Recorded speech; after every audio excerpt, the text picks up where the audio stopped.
Começaremos pela testemunha Christian Schneider, a pedido do doutor Matheus Milanês. A testemunha pode ingressar já, por favor. Boa tarde, boa Boa, tarde, Excelência.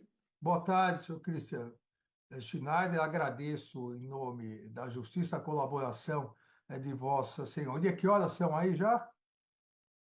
8h05 da noite. Então ainda não é tão tarde, então vamos começar pelo senhor. O senhor já foi devidamente qualificado, nome, idade, profissão, endereço. Eu indago ao senhor se tem algum parentesco com as partes ou qual a relação, alguma relação específica com as partes.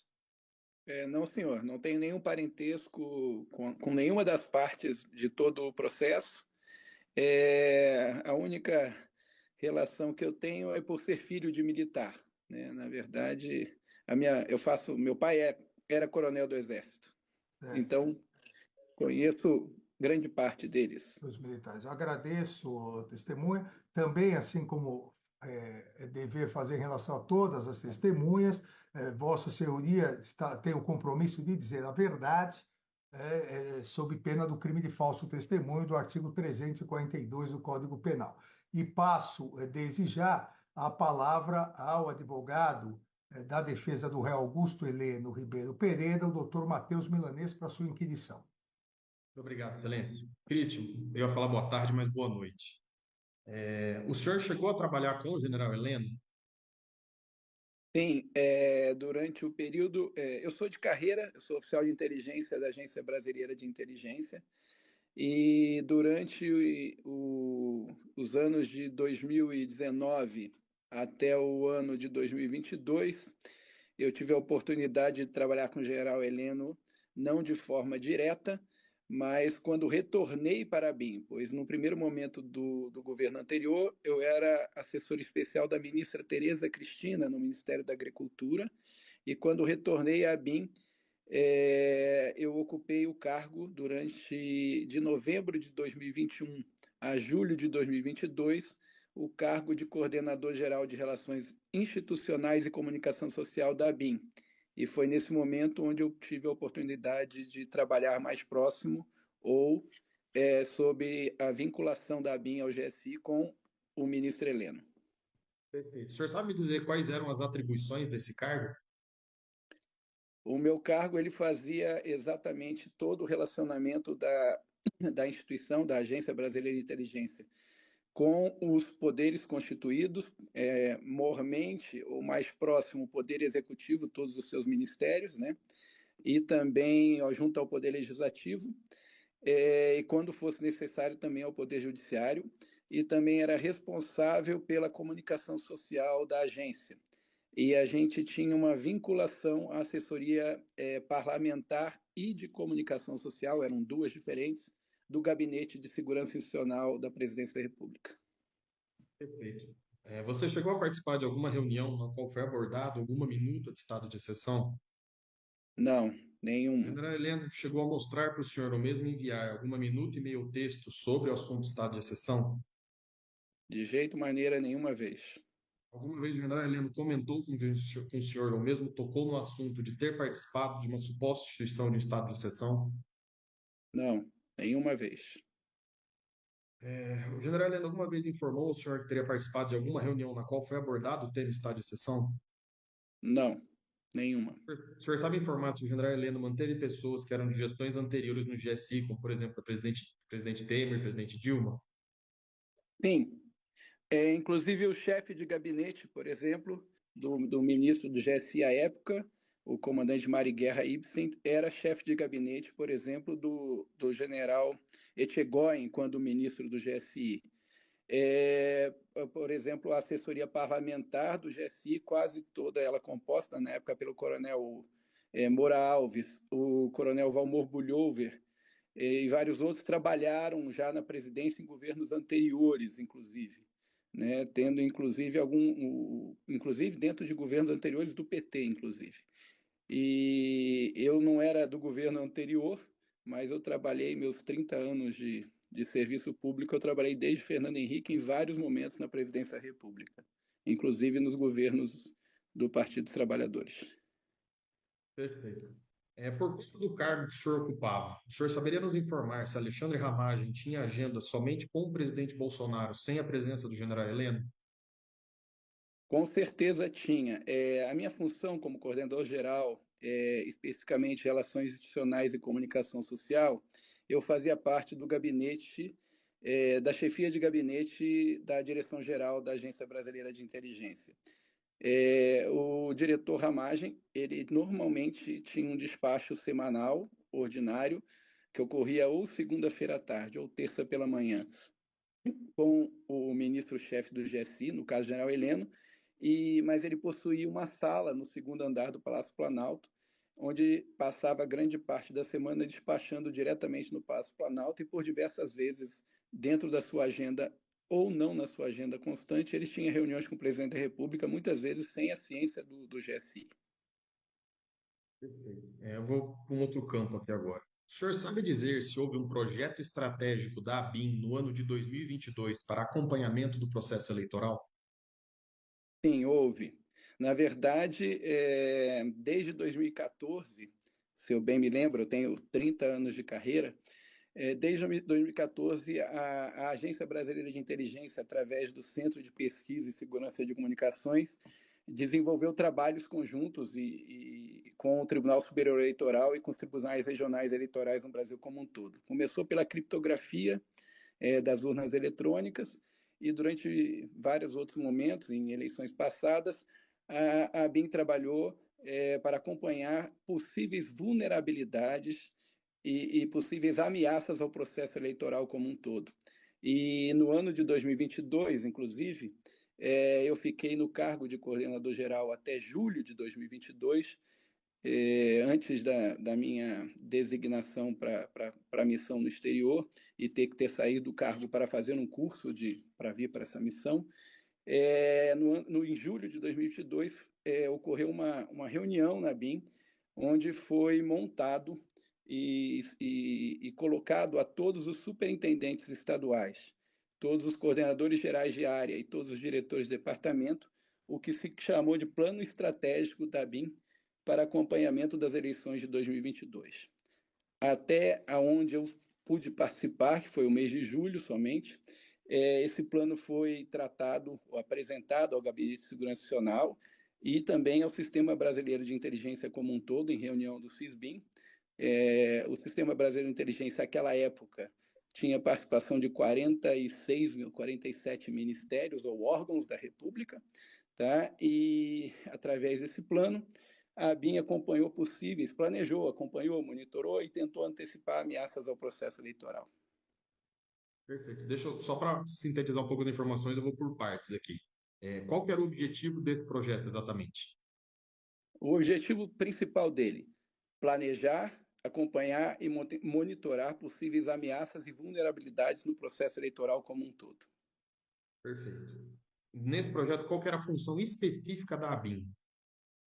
A função da ABIN era coordenar as atividades de busca de informações que pudessem conter ameaças ao processo, concentrava isso dentro do Centro de Inteligência Nacional, que atualmente, na atual estrutura, é o Departamento de Inteligência, mas na estrutura passada chamava de Centro de Inteligência Nacional. A coordenação desse projeto ficava a cargo da Coordenação Geral de Monitoramento de Eventos Críticos, né? À época presidida pelo senhor Antonioni de Torres Ferreira, que era o oficial de inteligência responsável pela análise de inteligência corrente, e através das suas superintendências, em contato com os tribunais regionais eleitorais e em contato com os sistemas de inteligência, tanto das polícias, todos que compõem o sistema de inteligência, tentavam obter informações que pudessem prejudicar o bom andamento das eleições. Então, nesse projeto, foram produzidos alguns relatórios de inteligência. Sem dúvida, foram produzidos o que nós chamamos de relatórios de difusão interna, que é onde todas as áreas produzem para dentro do órgão central e o órgão central processa essa informação, no caso o Centro de Inteligência Nacional era o órgão central, e faz os relatórios de inteligência, os tais relintes, que eram encaminhados por difusão a todos os órgãos do Sistema Brasileiro de Inteligência e por muitas vezes, inclusive ao Tribunal Superior Eleitoral. por curiosidade, mas por que era enviado para o TSE? Porque nós temos um acordo de cooperação técnica com o TSE, tanto que vai junto com a Secretaria de Informação e Comunicação, a parte toda de tecnologia da informação, como também fazíamos parte do centro de monitoramento do TSE para que não ocorresse problemas nas eleições de 2022. Perfeito. Minhas últimas perguntas. Considerando que o senhor possui o cargo, né, que o senhor disse, de oficial de inteligência, você poderia nos explicar como que funciona o processo de infiltração de agentes? Tá, vamos por parte, porque é um assunto complexo e que no Brasil não está regulamentado de forma correta, tá? O processo de infiltração é uma técnica operacional de inteligência utilizada por quase todos os serviços de inteligência no mundo e onde na verdade, pela qual é infiltrado ou ele se coloca um agente dentro de um grupo, de um ambiente ou de uma organização para obter dados negados ou dados sigilosos que não estão à disposição em qualquer lugar e também para realizar atividade de inteligência dentro daquela situação, tentando neutralizar a ação desse grupo.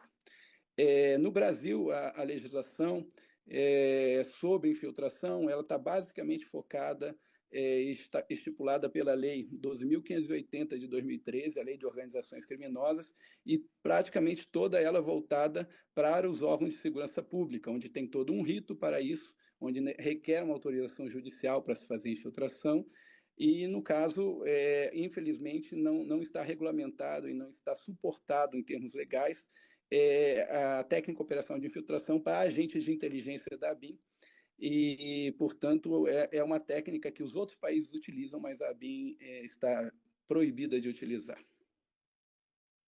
Tá, perfeito. Excelente. Aqui eu vou fazer uma pergunta que envolve um pouco, de certa forma, não a opinião, mas o relevo técnico da testemunha. Então, já estou me adiantando porque isso é indispensável pela narrativa dos fatos. Eu entendo que se amolda no 213, mas Vossa Excelência tem toda a liberdade de analisar por óbvio. Sr. Christian, Procurador-Geral da República, na sua denúncia, aponta que o general Heleno teria determinado a infiltração de agentes na campanha eleitoral do ano de 2022, com base numa fala numa reunião ministerial no ano de 2022. Considerando que estamos em junho e julho, vamos assim dizer, 2022, a campanha se deu em outubro, é possível realizar a infiltração de agentes nesse curto espaço de tempo? Não cabe a mim interpretar a fala do general Heleno, inclusive por eu não estar na Não, não, reunião minha onde questão isso aqui é foi objetiva. tratado. Eu quero saber Sim. se, neste espaço de tempo, é possível ou não realizar o Não, processo de infiltração de agentes. é legalmente impossível e tecnicamente impossível, porque as práticas e rotinas de que você precisa preparar para a infiltração de um agente, ela não se faz somente em 3 meses.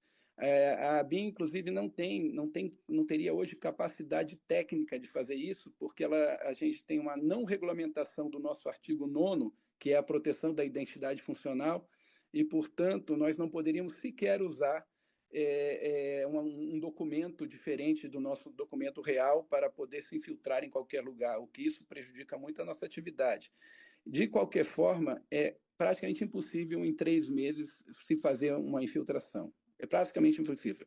Talvez, e aí pode ocorrer, sim, o que a gente chama de recrutamento de fonte, que, na verdade, como a ABIN está sendo vedada a fazer infiltrações por questões legais, a ABIN trabalha com recrutamento de fontes. Recrutamento de fontes nada mais é do que alguém que está naquele ambiente e, por um motivo ou outro, pode vir a trocar informações com um agente oficial de inteligência em prol da defesa e segurança do Estado. Perfeito, mas atuar como agente infiltrado, não. Foi isso que eu entendi ou estou errado? O senhor está correto, é proibido legal e nesse prazo, inclusive, operacionalmente, não teria como fazer como técnico operacional nesse curto espaço de tempo. Normalmente, as infiltrações são preparadas, eu acho que todos puderam observar aí nos jornais nos últimos dias, o serviço russo, ele coloca uma pessoa no país por 10, 12 anos até poder utilizá-lo como infiltrado. Então, não se faz infiltração com pouco espaço de tempo. É uma técnica de alto risco. Sim, perfeito, Sr. Christian, muito obrigado. Satisfeito, Excelência, muito obrigado pela deferência. Agradeço, doutor Milanês. Alguma das defesas tem alguma indagação? Excelência, eu tenho pela defesa do deputado Alexandre Ramagem. Por favor, doutor Paulo Renato Garcia Pinta. Obrigado, excelência. Obrigado. Boa tarde, senhor Christian. É só um esclarecimento em relação à resposta que o senhor deu ao doutor Milanês. O senhor disse que o Alexandre Ramagem Rodrigues comparecia semanalmente ao Palácio Planalto para despachar com o general Heleno, então gestor do GSI, às segundas ou terças-feiras, é correto? Exato. Ordinariamente, segundas ou terças-feiras. Sim. Para além disso, o senhor disse que ele também tinha o costume de comparecer ao Planalto para despachar diretamente com o presidente da República. Sim, ele tinha uma sala, não somente com o presidente da República. O diretor da BIM, à época, ele tinha uma sala no segundo andar do Palácio Planalto e, por vezes, ele passava as tardes despachando lá com várias pessoas, tanto do Palácio quanto da própria BIM. Então, na verdade, ele como se ele usasse um adendo ali um anexo no Planalto para realizar as tarefas cotidianas da própria BIM. Não necessariamente com o presidente. Ele possui um gabinete dentro do Palácio Planalto, no segundo andar, além do gabinete normal da Agência Brasileira de Inteligência no setor policial sul. Só uma última pergunta. O senhor disse que o senhor é oficial de inteligência de carreira, algumas décadas integrando a BIM, correto? Era comum que os demais diretores da Agência Brasileira de Inteligência tivessem também essa praxe de também despachar assuntos corriqueiros da BIM dentro do Palácio Planalto? Na verdade, pela minha experiência profissional, a primeira vez onde a BIM teve salas no Palácio Planalto foi no último governo, no caso do governo Bolsonaro. Nos governos anteriores isso não era prática, porque normalmente era comum que os diretores da BIM não tivessem relacionamentos diretos com o presidente. Normalmente eram indicados pelo Gabinete de Segurança Nacional e o relacionamento normalmente se dava através do ministro do Gabinete de Segurança Nacional. No caso, tanto do diretor Alexandre Ramagem, quanto do seu sucessor, o oficial de inteligência, que no caso nem diretor-geral foi, porque não foi sabatinado, foi diretor junto, o senhor Vitor Felizmino Carneiro, não foram escolhas do general Heleno, foram escolhas do presidente da República. Então, havia um outro tipo de relacionamento que não somente tão profissional, tinha contato direto com o presidente, não precisava passar pelo ministro. Entendi. Excelência, sem mais perguntas. Agradeço, doutor Paulo Renato. Alguma outra indagação da defesa? Procuradoria-Geral pretende fazer alguma inquisição? Boa tarde, ministro. Boa tarde, doutor Paulo Bonet. Moraes, relator. Boa tarde, senhores advogados, todos presentes. O senhor Christian, o senhor disse que ficou no GSI até julho de 2022, né? Depois disso, o senhor continuou acompanhando os trabalhos do GSI? Em que condição? Excelentíssimo procurador, só um parênteses. Eu sou servidor da BIM, né? Eu não estava no GSI, eu trabalhava na BIM com o GSI, né? Devido à minha situação de relações institucionais, a gente tinha um vínculo muito próximo de trabalho com a assessoria parlamentar do Gabinete de Segurança Nacional, com a comunicação do Gabinete de Segurança Nacional. Portanto, eu tinha uma frequência praticamente diária por semana no período que vai de novembro de 2021 a julho de 2022. Eu praticamente, durante a semana, 2, 3, 4 dias por semana, eu estive no Palácio Planalto. Após essa data, em agosto e setembro de 2022, como eu havia sido indicado para uma missão no exterior, nós temos um curso de formação de adidos. E aí eu fui exonerado da minha função e passei 2 meses fazendo o curso, agosto e setembro. E, a partir dali, então, eu fiquei aguardando a minha designação para a minha missão no exterior. Nesse período que vai de outubro a dezembro, por diversas vezes, eu estive no Palácio Planalto para checar quando sairia a minha nomeação. Então, por várias vezes, nos meses de outubro, novembro, até mesmo em dezembro, eu estive no Palácio Planalto para verificar como é que estava a minha situação de designação. O seu objetivo nessas idas ao Planalto era especificamente saber como estava a sua designação posterior, tá certo? Ótimo. Perfeito. O senhor mencionou que a BIM procurava se focar em vulnerabilidades. Que vulnerabilidades eram essas? Por exemplo, eu vou dar exemplos, diferentemente do que muito se trata na mídia, não tinha nada a ver com vulnerabilidades de urnas eletrônicas. O nosso trabalho é em consonância com os tribunais regionais eleitorais, com as polícias estaduais, com a Polícia Rodoviária Federal, com a própria Polícia Federal, era identificar dentro do processo eleitoral obstáculos aos quais poderiam ocorrer de eventos críticos, por exemplo, uma obstrução de uma estrada que impedisse pessoas irem votar. Protestos que poderiam, em qualquer momento, levar a uma obstrução ou atrapalhar o processo eleitoral como um todo. Estou dando 2 exemplos, mas tem vários desse tipo. São eventos críticos que poderiam interferir ao bom andamento do processo eleitoral como um todo. E a gente passa a identificar isso em tudo, desde desinformações, movimento, notícias falseadas com verdades espalhadas pela mídia ou não, e tudo isso era juntado e concentrado no Centro de Inteligência Nacional e eram produzidos relatórios sobre como andava o processo eleitoral. E na semana da votação, e aí eu não posso falar com detalhes como funcionou, porque eu já estava afastado, eu já não estava participando mais do processo, caberia a essa coordenação de análise de inteligência corrente, de movimentos críticos, que ficava dentro do Centro de Inteligência Nacional, a produção de atualizações temáticas sobre as diversas esferas. O que são diversas esferas? As rodovias estão ok? Estão falhando, não estão falhando? As pessoas estão conseguindo votar, não estão conseguindo votar? Em todos os tribunais regionais eleitorais mandavam informações e a gente concentrava e processava isso, e estava em consonância o trabalho do Centro de Inteligência Nacional com o Centro Integrado de Comando e Controle, tá? Que operava dentro da coordenação da Secretaria de Operações de Inteligência do Ministério da Justiça à época. Então, nós tínhamos centros do Brasil inteiro trabalhando em conjunto, seja nos estados ou em nível federal, para manter o bom andamento das eleições. Perfeito. Só se eu compreendi bem, o senhor disse que também investigava casos de desinformação, de fake news, é isso? Exatamente. Não é que nós investigávamos. A gente tinha acesso, por exemplo, a panfletos ou notícias colocadas em mídias sociais, desinformando locais de votação, por exemplo.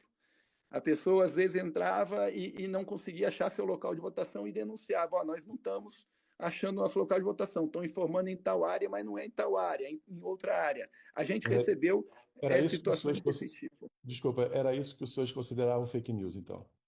Também. A gente não entrava em julgamento de mérito de notícias propriamente ditas ou de opiniões de pessoas, mas aquilo que a gente constatava que efetivamente pudessem atrapalhar o bom andamento do processo eleitoral era relatado. Obrigado, senhor relator, estou satisfeito.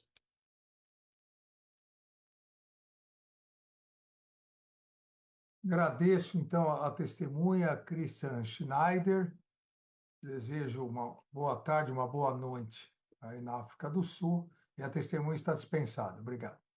Muito obrigado, ministro. Boa tarde para os senhores. Com licença. Qual